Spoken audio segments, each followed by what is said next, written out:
पूजतावे पहुआ मिल के पूरा गौआ होते भोर हरिया में।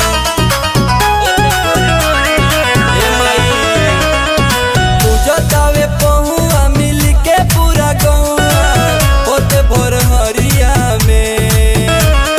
शेरवा सवारी कके आ गइली मयरिया देखो ना हमारा नगरिया में।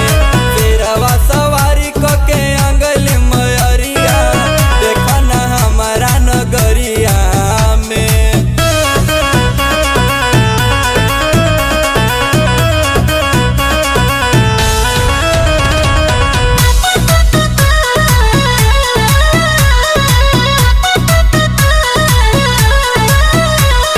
लाले चुनरिया चढ़ल बाटे मैया के आसन लागल बाटे।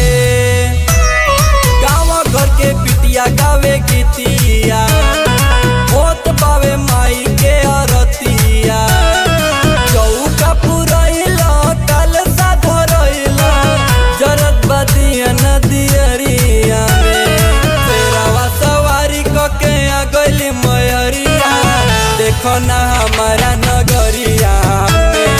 शेरवा सवारी कके आ गइली मयरिया देखो ना हमारा नगरिया में।